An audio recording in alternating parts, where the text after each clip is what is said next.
नमस्कार। प्रारब्ध पर आप सभी का स्वागत है। मैं अवनीश। आज हमारे साथ एक बार फिर हैं व्यालोक पाठक जी, उसी के साथ रंजय त्रिपाठी जी। सबसे पहले आइए स्वागत कर लेते हैं नमस्कार, व्यालोक जी जय का, श्री रंजय राम। जी का। आप दोनों को बहुत बहुत नमस्कार। आप दोनों का स्वागत है जी।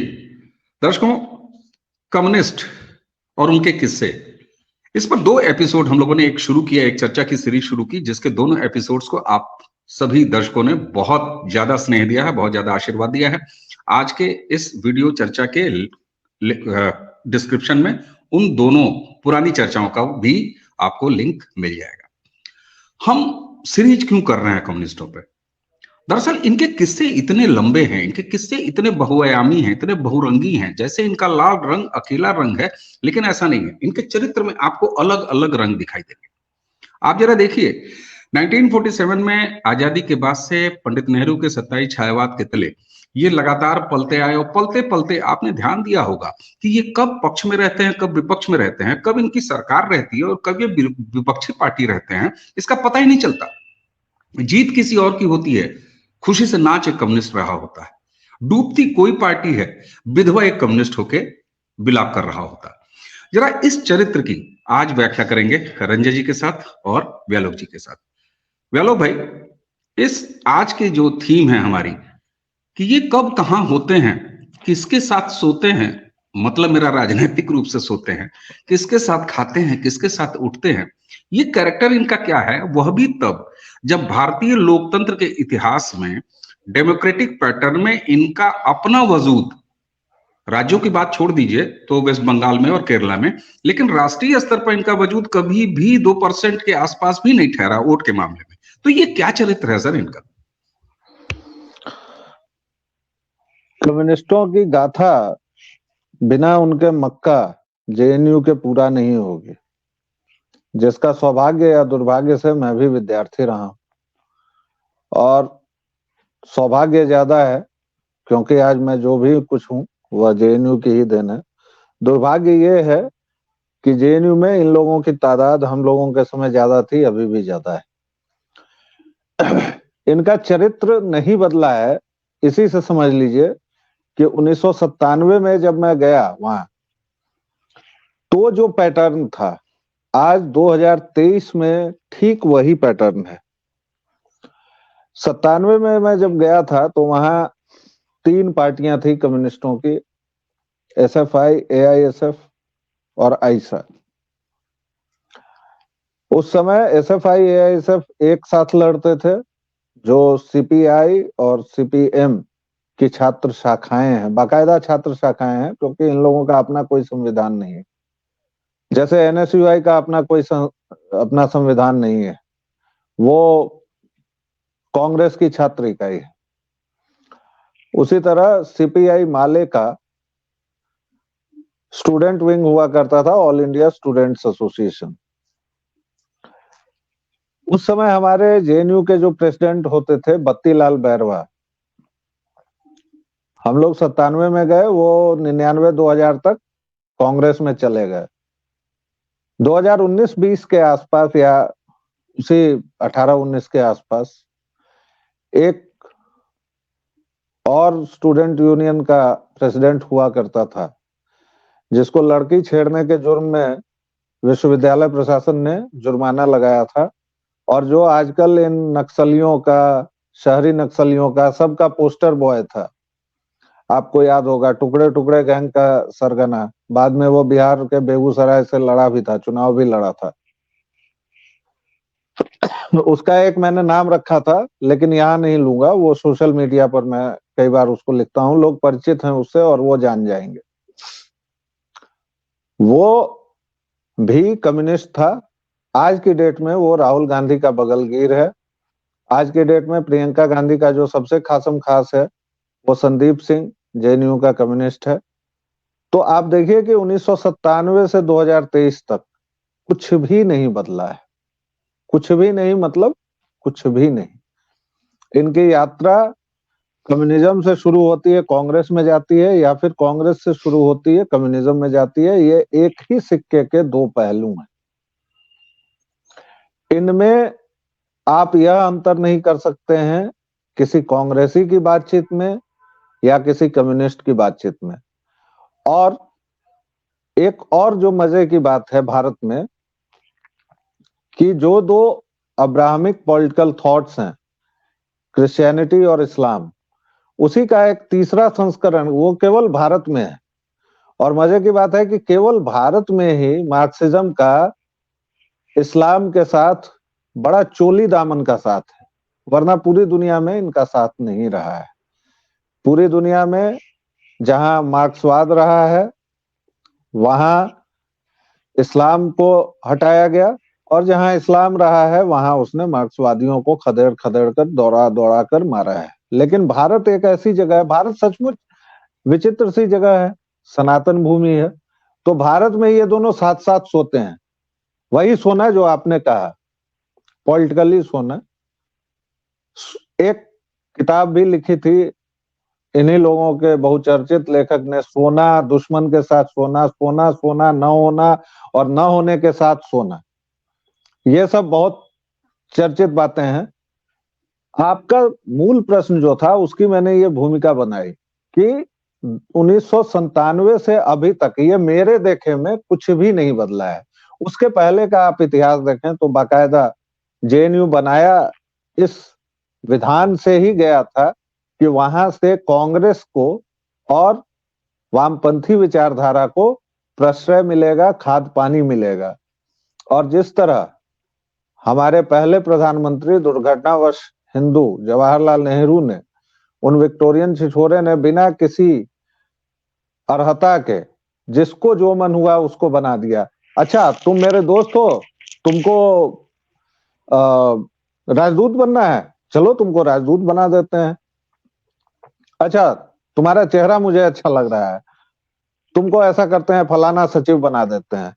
उसी तरह से उनकी बिटिया ने बाकायदा उनकी स्मृति में जो विश्वविद्यालय बनाया, तो इसमें न तो अकादमिक अर्हताओं का ध्यान रखा गया, न ही एकेडमिक एक्सीलेंस की बात ही छोड़ दीजिए, जो न्यूनतम योग्यताएं थी उसको भी बाईपास किया गया, उसको भी हटाया गया, दरकिनार करके यहाँ कई ऐसे लोगों को प्रोफेसर तक बनाया गया जो उस संस्थान में जो या उस डिपार्टमेंट में एक स्टूडेंट होने की भी पात्रता नहीं रखते थे। और इन सब का अमलगमेशन जिसको कहते हैं, एक सार्वभौम रूप हमें दिखता है राम जन्मभूमि के मंदिर का जो मुकदमा चला उस दौरान 22-23 जो उपन्यासकारों ने मिलकर जिस तरह राम जन्मभूमि के विपक्ष में लॉबिंग की, और जिस तरह उन्होंने कहा कि राम एक कल्पित चरित्र थे और यहाँ मंदिर नहीं था, जिस पर आज भी विदेशी मीडिया खेल रहा है,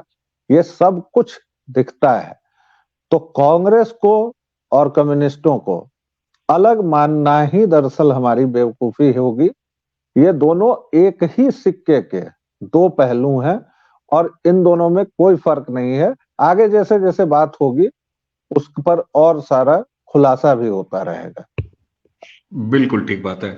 रंजय जी, वेलोक जी ने जो शुरुआत में बात रखी, जो मेरा बिल्कुल मासूम सा सवाल था, क्योंकि ये एक साफ साफ दिखाई देती है धारा। अगर इनका आप राजनीतिक चरित्र देखिए, कांग्रेस के साथ जब इस देश में 65 साल कांग्रेस की सत्ता रही, तो हमेशा भारत के कम्युनिस्ट 4.5 से 4.25 साल कांग्रेस के साथ राजनीतिक रूप से बिस्तर शेयर करते रहे, बेडरूम शेयर करते रहे, यानी सत्ता की मलाई खाते रहे। चुनाव से ठीक पहले 3 तलाक लेते और उसके बाद इलेक्शन में जाके एक दूसरे के खिलाफ लड़के, और जैसे ही शपथ ग्रहण समारोह संपन्न हो जाता दिल्ली में कांग्रेस की सरकार का, एक बार फिर उसी राजनीतिक बेडरूम में महावर लगा के, टिकली लगा के, सिंदूर लगा के, आलता लगा के सुहागिन बने बैठे हुई कम्युनिस्ट आपको मिल जाते रहे, एक बार फिर 4.25 साल सत्ता सुख भोगने में। व्यालोक भाई ने उसकी बड़ी अच्छी आधारशिला रख दी इस पूरे इनके चरित्र की। आप क्या ऐड करेंगे इसमें? क्या यही इनका वास्तविक चरित्र नहीं है? जी देखिए, हम जैसे व्यालोक जी ने तो बहुत कुछ बताया, हम थोड़ा सा जो ऐतिहासिक स्टडी की है उसके ऊपर में थोड़ा सा बात करना चाहेंगे। जब हम लोगों ने पहले एपिसोड में काफी बताया कि किस तरह से इन लोगों ने जो भारत के जो कम्युनिस्ट थे, इन्होंने अपने फाउंडर को भी मतलब जो उनका जो मेन फाउंडर जो अपने पितामह को भी हटा करके और इन्होंने अपना पूरा 5 साल ही गायब कर दिया। उसके बाद में हमने ये भी आपको बहुत सारी चीजें बताई कि इन्होंने किस तरह से अंग्रेजों के साथ में भी गलबैयां खेली, और किस तरह से ये लोग चुगलखोर रहे हैं और मतलब सत्ता के। तो उसी आदत को इन्होंने कंटिन्यू किया आगे 1947 के बाद। इन्होंने तत्काल जो है नेहरू के साथ में इनका एक डीलिंग जो है, जो मतलब मैं तो ये कहूंगा कॉन्ट्रैक्ट नहीं बट एक अघोषित डीलिंग ही होती है कि नेताजी ने बोला था तुम मुझे खून दो मैं तुम्हें आजादी दूंगा, तो कम्युनिस्टों ने बोला कि तुम मुझे कलम दो मैं तुम्हें महान बना दूंगा। तो इस टाइप का इनका एक कॉन्ट्रैक्ट जो है हुआ। अब उसमें क्या होता है कि जब आप भारत की, अब हम लोग खोद खोद के तमाम चीजें लाए ना, नहीं तो आप बताइए कि भारत की आजादी की लड़ाई में आपको मोतीलाल नेहरू, जवाहरलाल नेहरू और मोहनदास करमचंद गांधी के अलावा कौन सा ऐसा चौथा कैरेक्टर था जिसको इन्होंने कुछ किया। और उसके बाद जवाहरलाल नेहरू को तो इन्होंने मतलब ऐसा करके दिया कि जैसे कि भारत एक खोज लिख करके दे दिया और जवाहरलाल नेहरू ने अपने साइन करके उसको छाप दिया कि जी ये नेहरू जी ने लिखा है। तो अब वो मतलब ऐसा कर दिया इन लोगों ने कि भारत का खोज नेहरू ने किया। मतलब इस यहां तक गए, वो जो जिस भारत के नाम पे भारतवर्ष पड़ा वो कुछ नहीं, भारत का खोज नेहरू ने कर दिया। प्लस उसके बाद मतलब इतना कुछ बता दिया लोगों को कि कई बार तो लगने लग गया था कि ये सांस ले रहे हैं तो कहीं ने और बीच में हरू ने में अंदर जा रहा हो, हरू में बाहर आ रहा हो लोगों के, भारत की जनता के, इस टाइप का इन्होंने नेहरू घोट दिया शरीर में। तो लेकिन उसका जो दूसरा असली पक्ष होता है वो कितनी खूबसूरती से दबा गए कि भारत की आजादी के बाद पूरे विश्व की इतिहास अगर आप देख लेंगे तो पूरे विश्व के इतिहास में भारत एकमात्र ऐसा देश रहा है जिसकी सीमा ही निर्धारित नहीं हुई। इतने महान प्रधानमंत्री इन लोगों ने महान कर दिया कि देश की सीमा आप रन ऑफ कच्छ से लेकर के और आप अरुणाचल प्रदेश तक चले जाएं, भारत 76 साल से लगातार युद्ध की स्थिति में रहा है और लाखों लोग मारे गए और कई अरबों करोड़ डॉलर स्वाहा हो गए और उनको महान बनाते चले गए। मतलब जो जिस चीज में कोई नाम नहीं, सीएसआईआर किसने पैदा किया, आईआईटी कहां आई, यूनिवर्सिटी कब की है, कौन क्या हुआ, वो सब मतलब एवरीथिंग उन्होंने ठोक दिया, जिसके बदले में नेहरू जी ने इनको सारी एकेडमी में बिठाते चले गए। और ये सारे के सारे रूस के डायरेक्शन पे, उसमें रूस का जो कम्युनिस्ट शासन था उसके डायरेक्शन में प्रगति प्रकाशन नाम दिल्ली का, और छपती थी, लेख लिखे जाते थे लेनिनग्राद और स्टालिनग्राद में और सेंट पीटर्सबर्ग में, वहां से जो बिना हलंत और फुल स्टॉप चेंज किए वही चीज भारत में लोगों को पढ़ाते रहे। तो सबसे बड़ी चीज क्या होती है देखिए कि अगर आपके एजुकेशन में बच्चों को बचपन से ही जैसे ही अगर कोई चीज आपको 8वीं 10वीं क्लास तक घोल के पिला दिया जाए तो उसके बाद में बच्चे का जब 15 16 17 साल की उम्र हो जाए उसके बाद में उसका माइंडसेट को चेंज करना बहुत मुश्किल हो जाता है। तो वो जो आपकी जो बेसिक करिकुलम था उसमें उन लोगों ने पूरा रक्तपात कर दिया, इन लोगों ने असली को हटा करके वहां पे उसका चीर फाड़ करके क्या क्या गुड़ गाथा बिठा दिया। तो एक तो भारत तो एक कलम इन्होंने जो है ना कलम खरीदी, वो कलम बहुत जरूरी चीज है।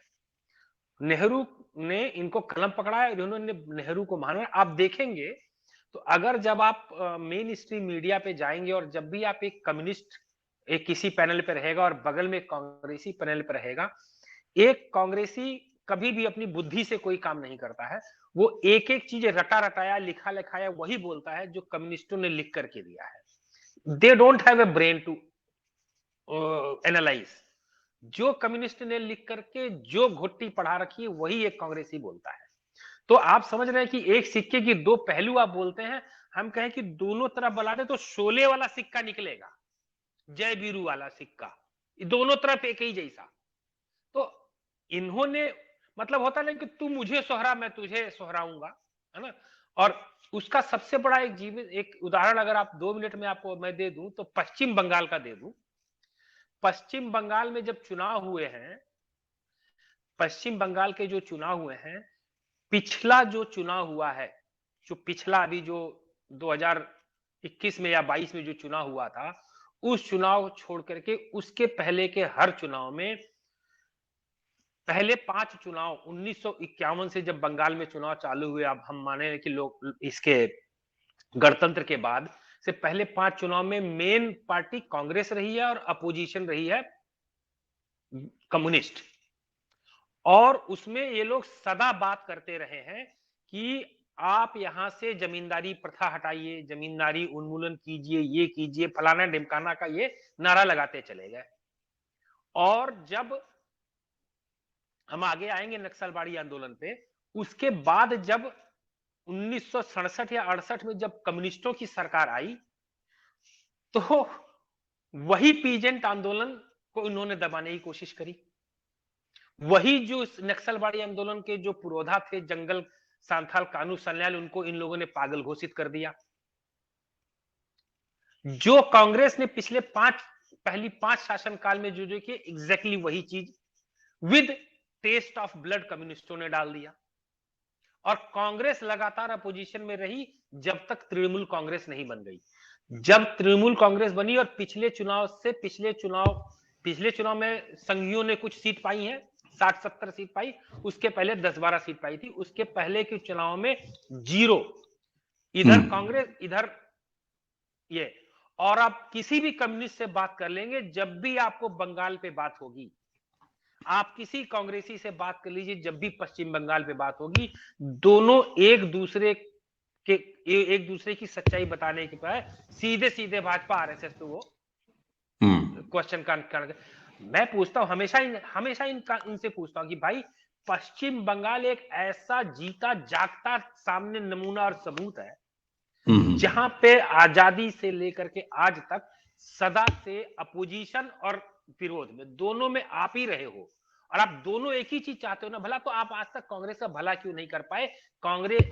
पश्चिम बंगाल एकमात्र भारत का इस समय ऐसा राज्य है जहां पे आप 25 पैसे की लेकर के, अगर आज की दिन की मैं बात बता रहा हूं, कलकत्ता जैसे शहर की बात बता रहा हूं, जहां पे जब आप जाएंगे तो 1 रुपए वाली माचिस को 4 टुकड़े में बांट करके 25 पैसे एक माचिस आज भी पश्चिम बंगाल में बिकती है। वो गरीबी है, और सारा इन लोगों ने जीवन इन्होंने पश्चिम बंगाल चलाया है, और अभी भी क्रांति करेंगे। बिल्कुल तो बिल्कुल। ये लोग बैलोग भाई ने कहा एक सिक्के के 2 पहलू, आप भी बोले थे सिक्के के 2 पहलू, मैं कहूंगा ये जय की सिक्का है, दोनों तरफ एक ही है, ये कांग्रेस और कम्युनिस्ट। ठीक, बिल्कुल ठीक। और आपने जब ये कहा ना कि ये दरअसल इनका सिक्का दोनों साइड एक ही होता है, तो इसीलिए तो देश अब 2014 के बाद लगातार जब सोशल मीडिया का उदय हुआ है, जब लोग देखने लगे हैं, सूचनाओं का आदान प्रदान है, तो लोग अब पूछने लगे हैं तेरा क्या होगा रे कामरेड, है ना? तो ये भी तो होने लगा है। अच्छा व्यालोक भाई, इस बीच व्यालोक भाई के पास आने से पहले, चूंकि रंजय भाई जब आपने बीच में याद दिलाया कि आईआईटी किसने बनाया और ये एम्स किसने बनाया और फलाने किसने बनाया, इंजीनियरिंग कॉलेज किसने बनाया, तो दर्शकों हमें आपको याद दिलाना बेहद जरूरी हुआ कि कम्युनिस्ट पर सीरीज की 2 चर्चाओं का लिंक तो हम इस डिस्क्रिप्शन में आपको देंगे ही देंगे। रंजय त्रिपाठी जी के साथ हमने एक बहुत अच्छी चर्चा, जिसको आपने बहुत ज्यादा देखा है, लाखों ज्यादा लोगों ने उसको स्नेह दिया है, दर्शकों ने, कि कांग्रेस का सबसे बड़ा फ्रॉड देश को आईआईटी पंडित नेहरू ने दिया। उस वीडियो का लिंक भी हम इसी डिस्क्रिप्शन में डालेंगे, उसे एक बार जरूर देखिएगा। तो मुझे रंजय भाई की बात से याद आया, व्यालोक भाई आप तो लाल दुल्हनों के उस मोहल्ले से ताल्लुक रखते हैं, मैं जेएनयू की बात कर रहा हूं। आपने एक बड़ी अच्छी बात कही जिस पर अब गंभीर चर्चा होनी चाहिए। आपने कहा जब जेएनयू की स्थापना की गई कांग्रेस द्वारा, तो जानबूझ के उसी इकोसिस्टम, आज लोग इकोसिस्टम जैसे शब्द पर बड़ी बात करते हैं, आज लोग टूल किट जैसे चीजों पर बड़ी बात करते हैं, लेकिन अब क्या मैं ये गलत कहूंगा कि टूल किट, इकोसिस्टम और पीछे से प्रोवोकेटर्स और ये सारी चीजें, इसकी अवधारणा में कांग्रेस इतनी बड़ी उस्ताद रही है कि जिसने जब कुछ नहीं था तो वो मुझे याद आ गया, भारत एक खोज का जिक्र करो ना, जब कुछ नहीं था तो पता नहीं क्या था। तो साहब जब इस राजनीतिक और सामाजिक परिचर्चा में कुछ नहीं था, तो ये टूल किट और ये जो इकोसिस्टम, इसकी अवधारणा कांग्रेस की इतनी पुरानी है, इसको कैसे देखते हैं आप, और जेएनयू के खास हवाले से?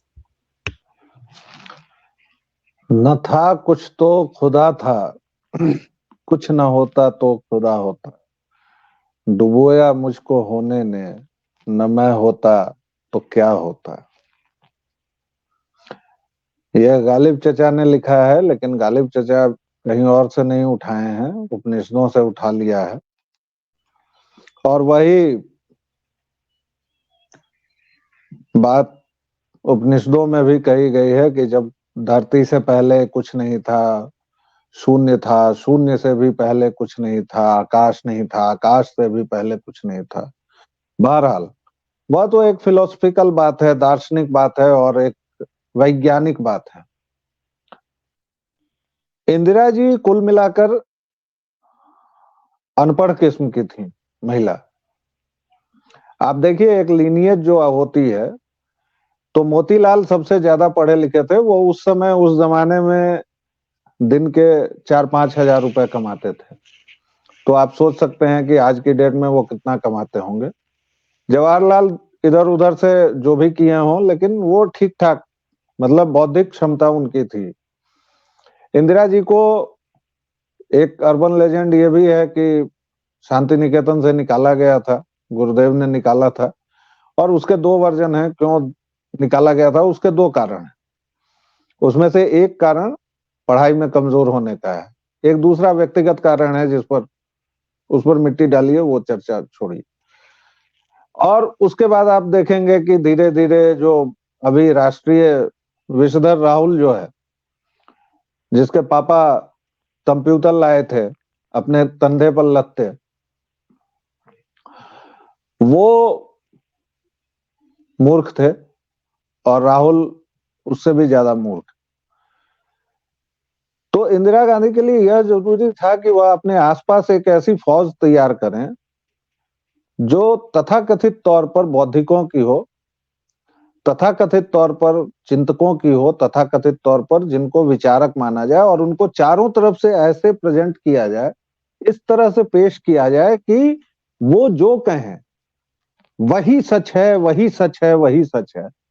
आप याद कीजिए, आज से ज्यादा दूर पहले नहीं, मतलब अब तो मैं देखता हूं सोशल मीडिया पर कि भाई दक्षिणी टोले वाले पूरा चौड़ा होके, मतलब रगड़ाई, धुलाई, मजाई, घिसाई सब करते हैं।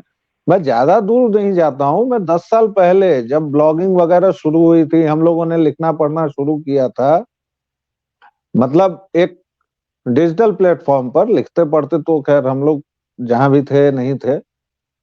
जब हमने पत्रकारिता शुरू की थी 2003 में, तब अगर आप कम्युनिस्ट नहीं है तो वह गुनाह अजीम था।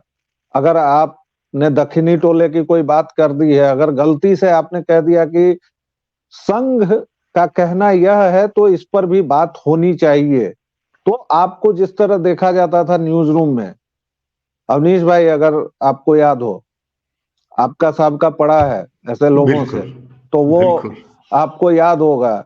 या फिर अगर आपने गलती से कह दिया कि ठीक है कि ताजमहल तेजो महल नहीं है, चलो मैं मान लेता हूं, लेकिन जो प्रश्न हैं जुड़े हुए कि वो खाने क्यों बंद हैं, वो कार्बन डेटिंग से उसका, इन प्रश्नों को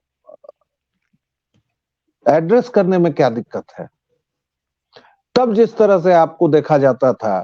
जी पहलो भाई, आपने चूंकि संदर्भित कर दिया, मैं बहुत पीछे नहीं जाऊंगा।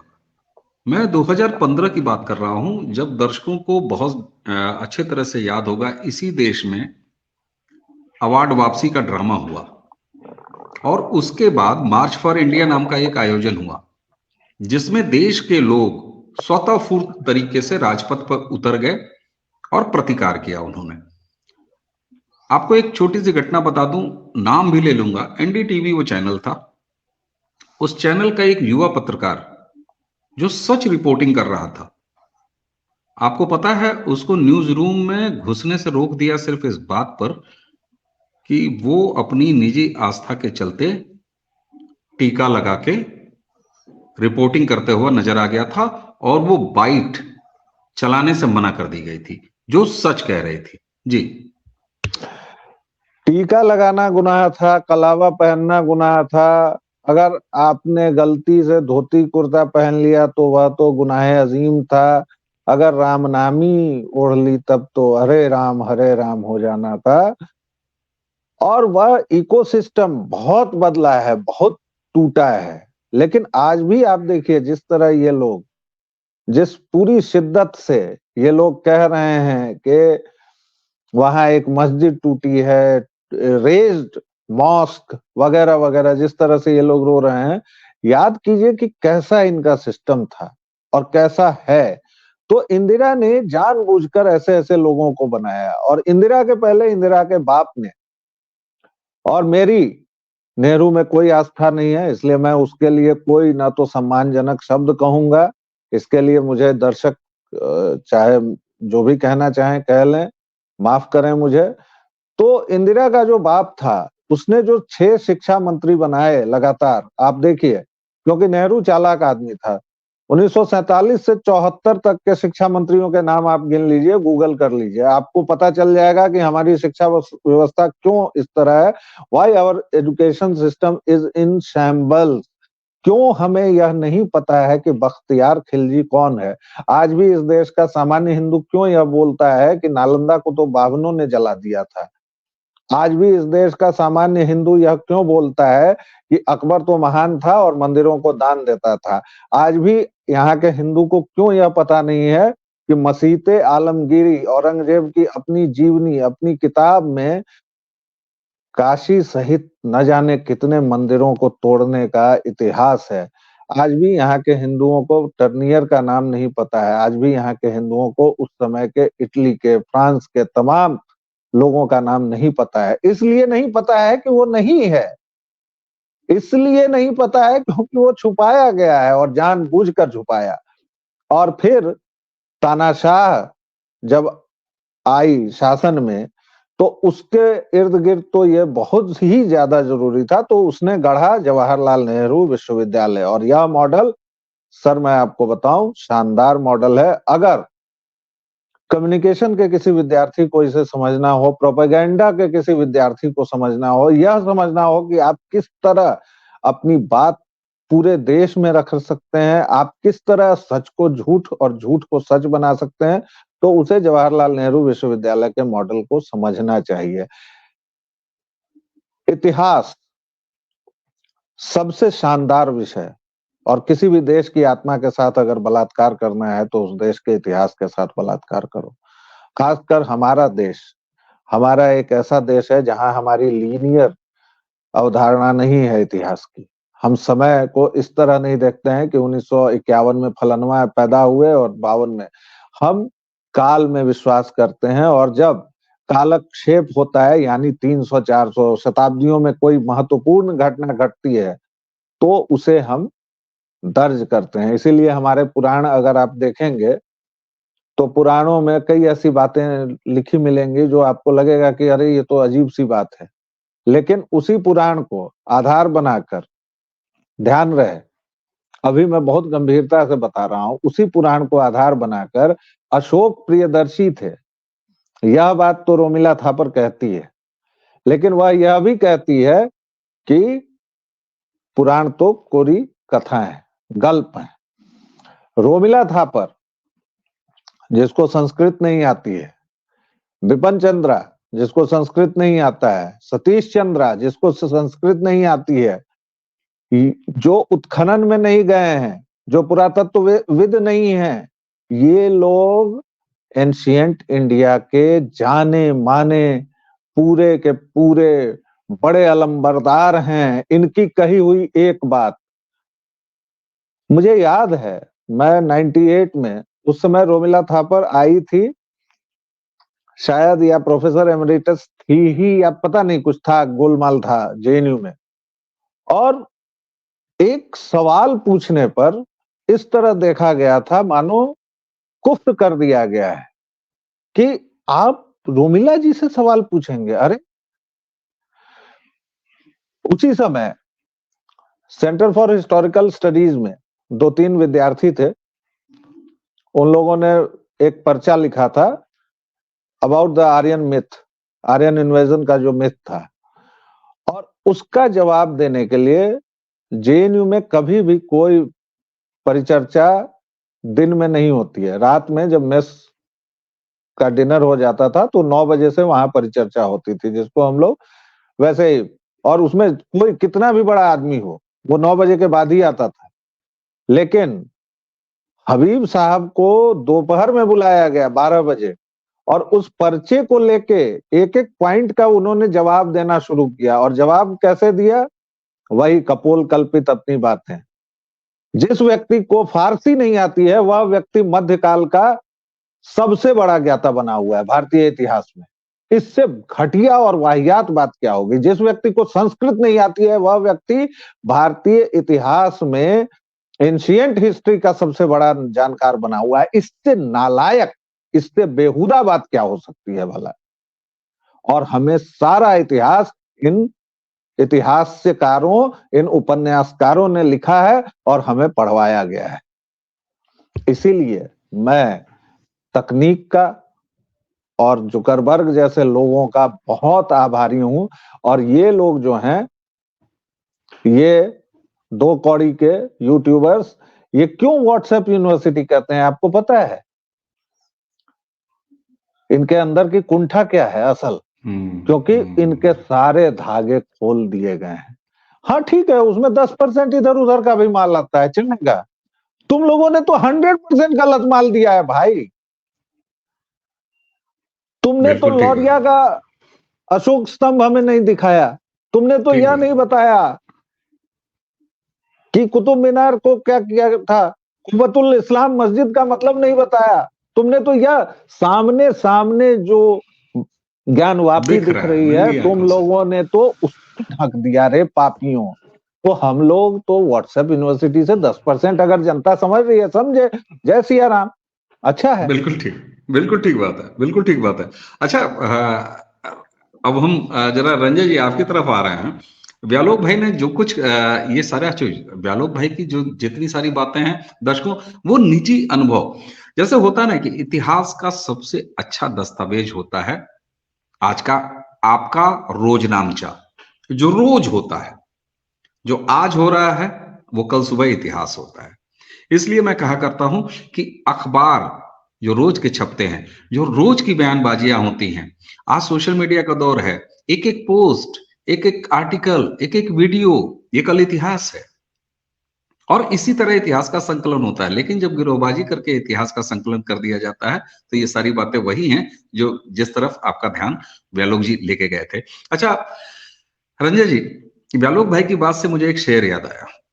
हालांकि आप इंजीनियर व्यक्ति हैं, कारोबारी व्यक्ति हैं, लेकिन आज का आपका रास्ता बहुत सारे लोगों से होता है, और खासतौर से एकेडमिक फील्ड से जुड़े हुए लोगों से भी आपका रास्ता होता है, क्योंकि आप ऐसी सप्लाईज और ऐसी मैन्युफैक्चरिंग करते हैं जिसमें आपको इंजीनियरिंग कॉलेजेस और ये सारे संस्थानों में जाना पड़ता है। यानी कि आज के लोगों से भी आपकी मुलाकात होती है, जो सो कॉल्ड टेक्नोक्रेट हैं, पढ़े लिखे कढ़े हुए लोग हैं, है ना।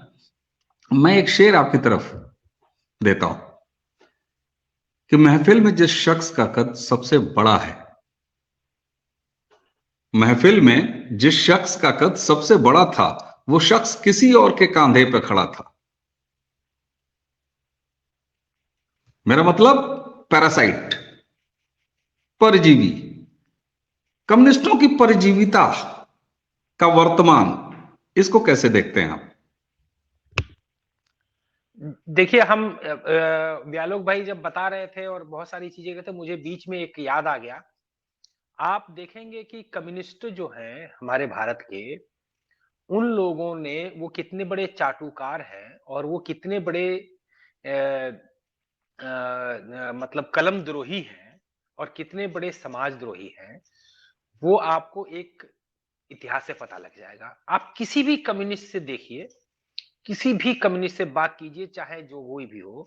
आजकल का फेसबुक पे तमाम ये सरदार भगत सिंह की कस्में खाते हैं और ये साबित करने की कोशिश करते हैं कि भगत सिंह जी कम्युनिस्ट थे। कम्युनिस्ट क्यों थे? क्योंकि उन्होंने लेनिन की लिखी कोई किताब पढ़ी थी एक बार जेल में, ठीक है। और ये बताना भूल जाते हैं कि उसी सरदार भगत सिंह ने लेनिन की तो सिर्फ पुस्तक पढ़ी थी, लेकिन वीर सावरकर के 1857 के स्वतंत्र समर पुस्तक को गुरुमुखी में अनुवाद करके उन्होंने उसको छपवाया था और उसका जो है डिस्ट्रीब्यूशन भी कराया था। अब चलिए, सरदार भगत सिंह के एक मित्र थे, एक बहुत बाल सखा थे। अगर सरदार भगत सिंह कम्युनिस्ट थे तो उनके साथ के जो लोग थे वो भी तो कम्युनिस्ट ही रहे होंगे ना, अगर इनकी थ्योरी माना जाए तो। भाई अगर सरदार भगत सिंह कम्युनिस्ट थे तो क्या बटुकेश्वर दत्त कम्युनिस्ट नहीं थे? उन्होंने जब लाहौर असेंबली में बम फेंका, इनकलाब जिंदाबाद के नारे लगाए थे, लॉन्ग लिव रिवॉल्यूशन के नारे लगाए थे, लॉन्ग लिव सोशलिज्म के नारे लगाए थे। तो अगर आपका एक तो इन्होंने अपने forefather M N Roy को भुला दिया, 1920 से 1925 तक का अपना जो है वो गायब कर दिया इतिहास। बिना दादा के इनका बाप पैदा हुआ है 1925 में। अब अगर सरदार भगत सिंह के साथ में बटुकेश्वर दत्त ने असेंबली में बम फेंका और नारे लगाए तथाकथित इनके अनुसार कम्युनिस्ट वाला, तो 1947 पे इन बदमाशों को बटुकेश्वर दत्त क्यों याद नहीं आए? बटुकेश्वर दत्त दर्शकों को बता दूं कि लाहौर असेंबली के बाद में आजीवन कारावास पाए थे, वो फांसी पे नहीं लटके थे, वो जेल में थे। और जब देश आजाद हुआ तो जितने लोग जो मंदिर में चप्पल चोरी के जुर्म में, किसी की चश्मा चुरा के भागने के जुर्म में, किसी का मफलर चुरा के भागने के जुर्म में भी जो जेल पकड़े थे, उन्होंने बाहर निकलते ही गांधी की टोपी पकड़ी और वो बन गए कांग्रेसी, और उनको बना दिया अपने पुस्तकों में लिख करके कम्युनिस्टों ने स्वतंत्रता सेनानी, और उनको तमाम दे दिए ताम्रपत्र और फलाने पत्र पकड़ा दिए। और बटुकेश्वर दत्त जब वहां से रिहा हुए तो कहां गए? उनका क्या हुआ? भाई कम्युनिस्ट थे ना इनके अनुसार, तो कम्युनिस्ट थे तो फिर उनको आपने क्या किया? बटुकेश्वर दत्त पटना में सारी जिंदगी रहे, और बटुकेश्वर दत्त जैसे क्रांतिकारी जो किसी भी मामले में फांसी नहीं चढ़े, यही उनमें और भगत सिंह में अंतर था। नहीं तो किसी भी मामले में वो भगत सिंह से कम बड़े क्रांतिकारी नहीं थे, जिन्होंने अपनी सारा जीवन जेल में बिता दिया। वो एक बीड़ी बनाने के कारखाने में बीड़ी बनाने का नौकरी किया करते थे, और जब वो बीमार पड़े, बहुत बुरी तरह से बीमार पड़े, तब किसी ने उनको बताया, बाबू राजेंद्र प्रसाद तक चिट्ठी पहुंचाई, तो बाबू राजेंद्र प्रसाद जी ने उनको दिल्ली में इलाज के लिए व्यवस्था कराया, और व्यवस्था तो करा दिया, लेकिन बटुकेश्वर दत्त के पास पटना से दिल्ली आने का किराया नहीं था ट्रेन का। खैर किसी तरीके से आए, और आने के कुछ दिन बाद यही सफदरजंग अस्पताल में मर गए। और उस बटुकेश्वर दत्त के नाम की एक समाधि नहीं है कहीं पे। उस बटुकेश्वर दत्त के नाम पे, चलो यार तुमने बंगाल में राज किया ना, केरल तो उससे पहले से राज कर रहे थे। तुम्हारे हाथ में त्रिपुरा सुपुरा भी है, तुम्हारे हाथ में बिहार में तुम अपोजिशन में लगातार रहे, बड़ी थे। तुमने एक चबूतरा बनवा दिया होता, बटुकेश्वर दत्त चबूतरा, कहीं नाम लिख लिए होते, अपनी वेबसाइट पे भी लिख लिए होते। लेकिन क्योंकि बटुकेश्वर दत्त एक देशभक्त थे, एक कम्युनिस्ट नहीं थे, उनको अगर ये बाप बनाते तो ये इनकी जो परत चढ़ाने जा रहे थे नेहरू जी के ऊपर, वो खुल जाती कलई। एक अकेले बटुकेश्वर दत्त का कैरेक्टर इनके सारे इतिहास को खत्म कर देता, इनके सारे भविष्य को खत्म कर देता। तो उन्होंने बटुकेश्वर दत्त को कागज से खत्म कर दिया, जनता को पता ही नहीं लगने दिया। लाहौर असेंबली में बम कांड, और उसके बाद में जेल, और उसके बाद बटुकेश्वर दत्त का इतिहास खत्म। तो ये बहुत कमीनी मतलब प्रजाति है। आप मतलब जैसे यालोक भाई कहते हैं कि तीसरा ब्राह्मणिक रिलीजन है, बाकी की दो ब्राह्मणिक रिलीजन में थोड़ा बहुत कहीं मुझे लगता है शर्म हया है, बुर्का उर्का पहन लेते हैं, वो भी थोड़ा ये कर लेते, इनमें वो भी नहीं, ये नंगे निशब्द रंजय भाई मैं आपको रोक रहा हूं। तो ये है कुल मिला के इनका ये। हम लोग जितनी भी घटनाएं हम लोग इस पे डिस्कशन करते जाएंगे, आने वाले सीरीज में, आने वाले और में आएगा, और एक एक बात बताया ही जाएगा इनका। जी दर्शकों, अगर रंजय त्रिपाठी जी के मुंह से आपने जो चर्चा के अंतिम हिस्से में ये बात सुनी है, आज मैं तो निशब्द हूं, मुझे समझ नहीं आ रहा मैं कैसे इसकी प्रतिक्रिया दूं, लेकिन ये सच है। आज सूचना क्रांति का दौर है, खोजिए इसको। और वैलोक भाई, मैं तो ये कहता हूं कि आज की सरकारों को और अब ये सामाजिक एक आंदोलन होना चाहिए कि इस पर लगातार चर्चा हो और इनके दोगले और विभत्स चरित्र पर लगातार बात हो। कैसे इसको समाप्त करेंगे आज की चर्चा को?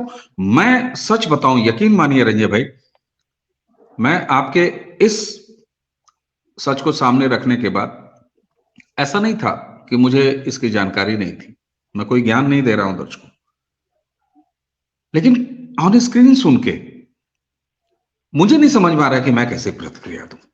क्या किया है इन्होंने इस देश के साथ? वैलोक भाई, कैसे समाप्त करेंगे आज की चर्चा को, क्योंकि मैं अब बोलने के स्थिति में नहीं। समाप्त फिर से वही बात जहां से शुरू किया था, 1997 से 2023 तक ये नहीं बदले हैं। और 1930-31 में बटुकेश्वर दत्त के साथ इन्होंने जो किया, ठीक वही काम इन्होंने 1996 में चंद्रशेखर के साथ किया।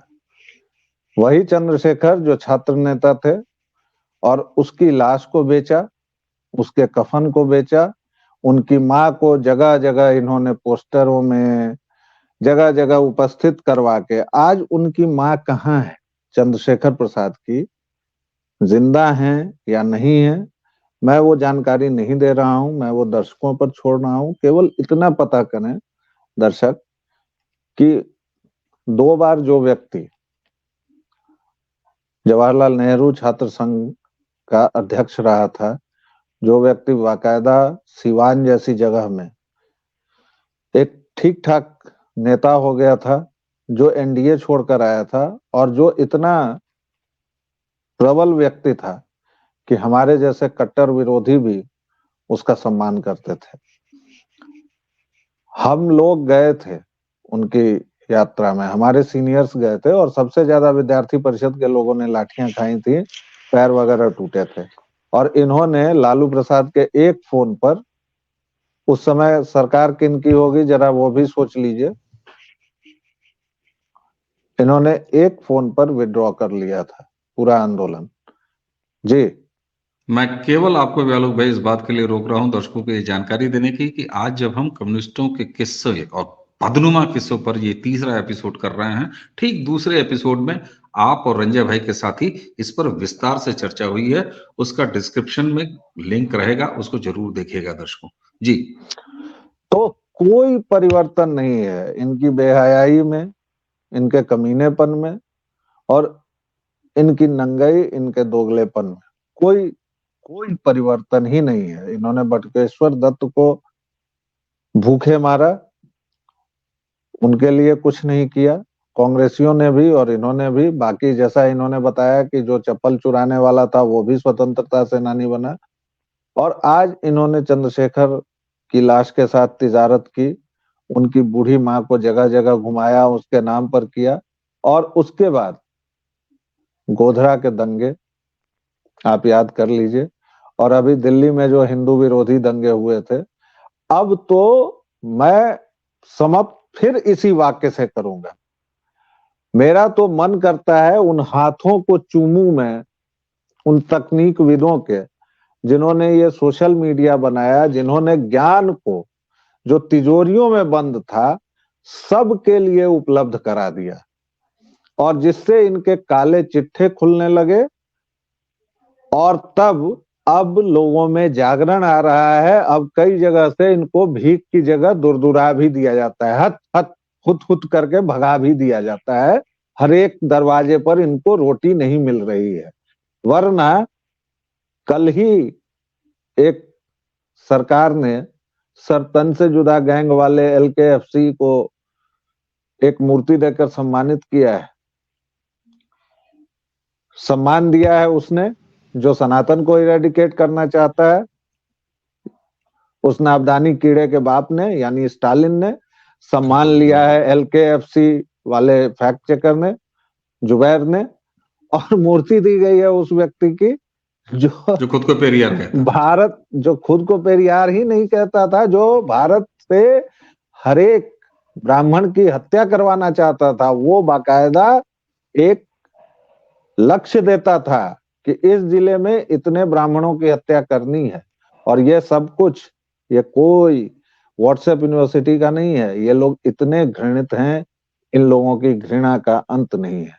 इसी शब्द के साथ मैं समाप्त करूंगा।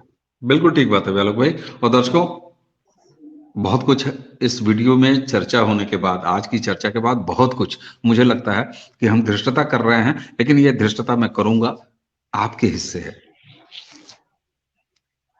देखें, सोचें, विचारें, समझें। आप समझ रहे हैं, ये देश समझ रहा है, हम भी इसी देश के हिस्से हैं और लगातार समझ रहे हैं। और व्यालोक भाई ने जो एक बात कही ना कि मैं चूम लूं उन हाथों को जिन्होंने आज ये सोशल मीडिया बनाया है, जिसे मैं कम से कम व्यालोक भाई कितनी निजी चर्चाओं में और सार्वजनिक रूप से भी लोक मीडिया कहा करता हूं, जन मीडिया कहा करता हूं। हर हाथ अखबार है आज, हर हाथ किताब है, और सिर्फ किताब ही नहीं, सब पूरी पूरी लाइब्रेरी है। इस बात से इनकार नहीं होगा दर्शकों। इसीलिए मैंने कहा ना कि हमने एक सीरीज शुरू की है कम्युनिस्टों पे। इनके किस्से अंतहीन हैं, लेकिन हम इनका अंत करेंगे, इनकी हर चर्चाओं का अंत करेंगे, इनके हर खेल का अंत करेंगे।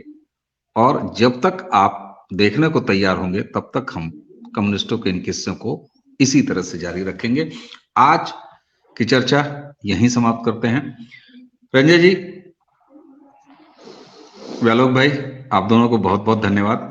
और दर्शकों, हमने जो जो बीच में कहा है, जिन जिन वीडियोस का लिंक आपको कहा है, वो सारा कुछ इसी वीडियो के डिस्क्रिप्शन में होगा।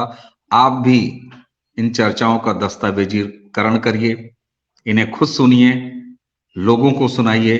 हाथ जोड़ के निवेदन है, कभी नहीं कहता हूं अपनी चर्चाओं पर, अपने प्रारब्ध के इस मंच पर, कि इन वीडियोस को शेयर कीजिए, लोगों तक पहुंचाइए। धन्यवाद। इसी के साथ व्यालोक भाई और रंजन त्रिपाठी जी के साथ मुझे भी आज्ञा दीजिए। दर्शकों, आपको बहुत बहुत नमस्कार।